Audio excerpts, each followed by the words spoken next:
జై శ్రీరామ్. అందరికీ నమస్కారం. వెల్కమ్ టు న్యూస్ అఖండ. నేను మీ కస్తూరి శ్రీధర్. మిత్రులారా, మీ అందరికి కూడా ఒక మహాద్భుతమైనటువంటి ఒక శుభవార్త అయితే తీసుకువచ్చిన.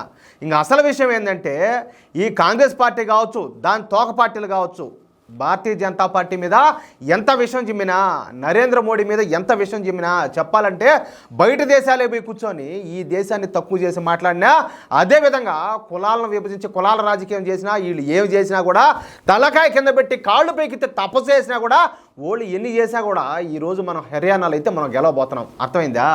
దీని గురించి ఒక అద్భుతమైన గుడ్ న్యూస్ అయితే తెచ్చినాయా. ఇంకా అసలు విషయానికి వస్తా. ఎట్టి పరిస్థితుల్లో హర్యానాలో భారతీయ జనతా పార్టీ ఓడిపోతుందని చెప్పేసి అందరూ కూడా భావించారు.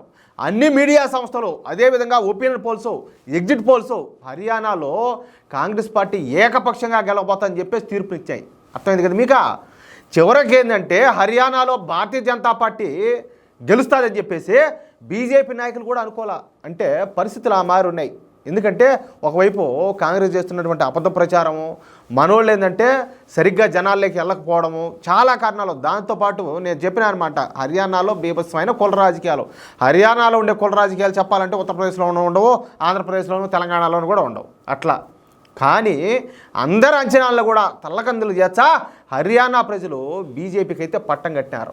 హర్యానాలో మొత్తం 90 అసెంబ్లీ స్థానాలుంటే, మనం ఈ వీడియో చేస్తున్న సమయానికి బీజేపీ 49 స్థానాల్లో లీడింగ్లో ఉన్నది. చూడండి, హర్యానాలో మ్యాజిక్ ఫిగర్ 46. అంటే 46 స్థానాలలో ఏ పార్టీ విజయం సాధిస్తే ఆ పార్టీ హర్యానాలో ప్రభుత్వాన్ని ఏర్పాటు చేస్తుందని అర్థం.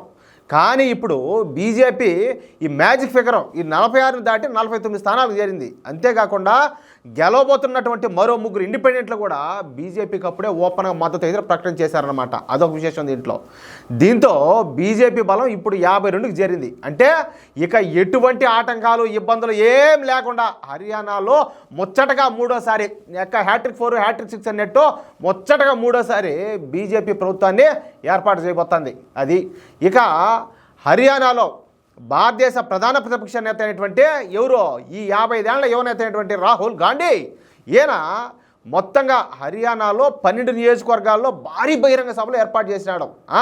అంటే ఈ రాహుల్ గాంధీ మొత్తంగా ఏంటంటే హర్యానాలో 12 చోట్ల ఎన్నికల ప్రచారం చేసినాడు. ఇక ఈ 12 నియోజకవర్గాలలో 8 నియోజకవర్గాలను బీజేపీ గెలుచుకోవడం ఇక్కడ విశేషం.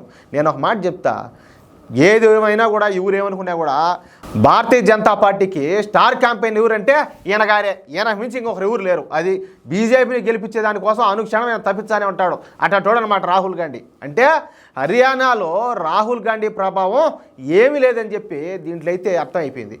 ఇక హర్యానా పరిస్థితుల గురించి నేను ఇంతకుముందు 2-3 వీడియోలు చెప్పిన. ఏమని నాయనా, ఆడ భయంకరమైన కుల రాజకీయాలు ఉంటాయి. హర్యానాలో అత్యంత బలమైన ఒక సామాజిక వర్గం ఎవరంటే జాట్లు అనమాట. వాళ్ళు ఎప్పుడు చూసినా కూడా ఈ కాంగ్రెస్కు సపోర్ట్ చేస్తూ ఉంటారు. అర్థమైంది మీకు? నిజానికి మామూలుగా అయితే నేను ఆ సామాజిక వర్గం పేరు చెప్పకూడదు అనుకున్నా, కానీ కొన్ని పరిస్థితుల దృష్ట్యా చెప్పాల్సి వస్తుంది. ఎందుకంటే దేశం వైపు ఎవరు నిలబడతారో, ధర్మం వైపు ఎవరు నిలబడతారని మనం మాట్లాడుకోవాలి కదా. అది ఎవరైనా కావచ్చు. ఇప్పుడు అంత సపోర్ట్ చేసే కదా వాళ్ళు అంతగా రెచ్చిపోయినారు కాంగ్రెస్ పార్టీ వాళ్ళు. కాంగ్రెస్ పార్టీ ఎట్టాడదా మీకు తెలీదా? వాళ్ళు ఏం చేశారు, ఈ దేశానికి ఎంత అన్యాయం చేశారు మీకు తెలీదా? హిందువులుగా పుట్టి ఎట్లా మీరు కాంగ్రెస్ పార్టీకి సపోర్ట్ చేస్తారు? జాట్లు అంటే మీరేమి హిందూయేతరులు అయితే కాదు కదా, ఇంకొక మతం వాళ్ళు కాదు కదా, హిందువులే కదా. హిందూ పుట్టుక పుట్టి వాళ్ళకి ఎట్లా సపోర్ట్ చేస్తారు? అనుక్షణం హిందువులు ద్వేషించే వాళ్ళను, ఈ దేశాన్ని వ్యతిరేకించే వాళ్ళను, ఆఖరికి బయట దేశాల్లో పోయి కూర్చొని ఆడ చేరుకొని దేశాన్ని సులకం చేసి మాట్లాడే వాళ్ళను వాళ్ళు ఎట్లా సపోర్ట్ చేస్తారు అని చెప్పి నేను చెప్తాంది. తప్పా కాదా? అది 100% తప్పే. అట్లా హర్యానా రాష్ట్రం అనేది ఈ జాట్లకు ఒక పెట్టని కోట. ఇక్కడ జాట్లు ఏం చేస్తే అదే చెల్లుబాటు అవుతుంది.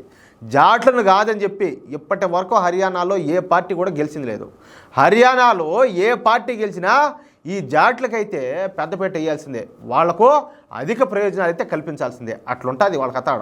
కానీ మొదటిసారి బీజేపీ ప్రభుత్వం హర్యానాలో జాట్లతో పాటు అన్ని సామాజిక వర్గాలకు తగిన ప్రాధాన్యత అయితే ఇచ్చింది. అర్థమైంది మీక? అంటే వాళ్ళని మాత్రమే నెత్తిన పెట్టుకోకుండా, ఇప్పుడు ఈ కాంగ్రెస్ పార్టీ వాళ్ళు కొంతమంది నెత్తిన పెట్టుకుంటారు కదా, ఆ మాదిరి చేయకుండా అందరికీ సమాన ప్రాధాన్యత ఇచ్చిందనమాట. జాట్లకు మాదిరిగానే మిగిలిన సామాజిక వర్గాలను కూడా సమదృష్టితో చూసింది. అదే ఇక్కడ ఈ జాట్లను బీజేపీకి దూరం చేసింది. అంటే మాకు అగ్రతాంబూలం లేదు, మమ్మల్ని నెత్తిన పెట్టుకోలేదని చెప్పి వీళ్ళకి పాపం బాధ చేసింది అనమాట. దీంతో ఈ జాట్ సామాజిక వర్గం మొత్తం కూడా కాంగ్రెస్ పైకి మలిపిందనమాట. ఇక కాంగ్రెస్ పార్టీ కుల రాజకీయాలు చేయడం మొదలుపెట్టింది. వాళ్ళు చేసేదే విభజించు పాలించనేది బ్రిటిష్ వాళ్ళ రాజకీయాలు వాళ్ళు చేసేది. ఎందుకంటే మామూలు కథ కాదు. వాళ్ళు ఆయన ఉన్నాడు ఎవరు వీళ్ళ తాత నెహ్రూ, నెహ్రూ ఆయన పోయి బయట దేశాలు యుద్ధాలు చేసి వచ్చా అన్నాడు. ఎట్లాంటి యుద్ధాల్లో మీకు కూడా బాగా తెలుసు. వీళ్ళ తండ్రి గారు ఎవరు ఆయన రాజీవ్ గాంధీ, ఆయన ఏడిపి ఇచ్చాడు, ఎవరిని తెచ్చుకున్నాడు అది మనకు తెలుసు.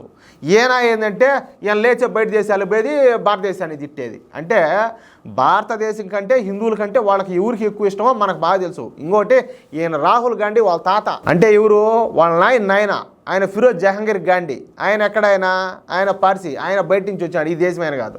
కాబట్టి వీళ్ళకి ఈ దేశం మీద ఇంకా ప్రేమ ఆడుంటుంది. కాబట్టి ఏంటంటే ఎంతసేపటికి హిందువులు ఏంటంటే కులాల వారీగా విడగొట్టాలా, మిగతా వాళ్ళని తీసుకొచ్చి మన నెత్తిన కొంచెం పెట్టుకొని వాళ్ళకు అన్ని ఏది కావాలంటే అది చేస్తామంటే వాళ్ళ ఓటుతో మనం గెలుద్దాం, మనం బతుకుదాం అనేది వీళ్ళ ప్లాన్ అనమాట. కాబట్టి ఈ కుల రాజకీయాలు బేబస్సంగా చేయడం మొదలుపెట్టింది ఈ జాట్లు. అదేవిధంగా ముస్లింలు, దళిత సోదరులోని కొన్ని వర్గాలను తమ వైపు తిప్పుకున్నారు, ఏది తెలివిగా. ఇక మనదే విజయం అని చెప్పి కాంగ్రెస్ పార్టీ అయితే భ్రమపడిపోయింది. కానీ జాట్లు మొత్తం ఒకే వైపు ర్యాలీ అవ్వడంతో మిగిలిన సామాజిక వర్గాలన్నీ కూడా బీజేపీ పక్కకు వచ్చినాయి. కాంగ్రెస్ ఒక్క జాట్లకు మాత్రమే అధిక ప్రాధాన్యత ఇస్తూ ఉండడంతో మిగిలిన సామాజిక వర్గాలు బీజేపీ పక్కకు మొగ్గు చూపినాయి. అందులోనూ ఇది సోషల్ మీడియా యుగం కదా, దానివల్ల ఏంటంటే ప్రజలకు అన్ని విషయాలు కూడా తెలుసుకుంటున్నారు ప్రజలు. ముఖ్యంగా జాట్లతో కాంగ్రెస్ పార్టీ చేస్తున్నటువంటి కుల రాజకీయాలు హర్యానా ప్రజలకు అర్థమైపోయినాయి. అంతే, ఇక ఎవరు ఊహించినట్టుగా ఇతర సామాజిక వర్గాలన్నీ కూడా కలిసి బీజేపీకే ఓటేశారు.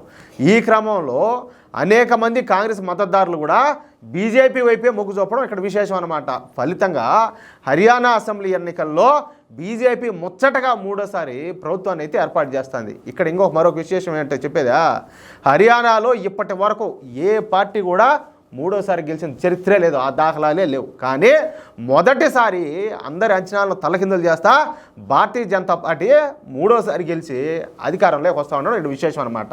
అర్థమైంది కదా. అది నాయన ఎవరైతే అక్కడ నమ్మి దేశం కోసం ధర్మం కోసం నిలబడి భారతీయ జనతా పార్టీని గెలిపించారో వాళ్ళందరికీ కూడా యావత్ హిందూ సమాజం తరపు నుంచి ధన్యవాదాలు. చాలామంది అనుకోవచ్చు నువ్వేనంతా ఒక పక్క మాట్లాడుతున్నావే, నువ్వు ఈ మరి మాట్లాడవచ్చు అని. నేను నా దేశం కోసం ఆలోచన చేస్తున్నా, నా ధర్మం కోసం ఆలోచన చేస్తున్నా. ఈ దేశానికి ఎవరి వల్ల మేలు జరుగుతుందో, నా ధర్మానికి ఎవరైతే అండగా నిలబడతారో వాళ్ళ పక్క మాట్లాడతాను నేను. ఎవరేమనుకున్నా కూడా అంతే.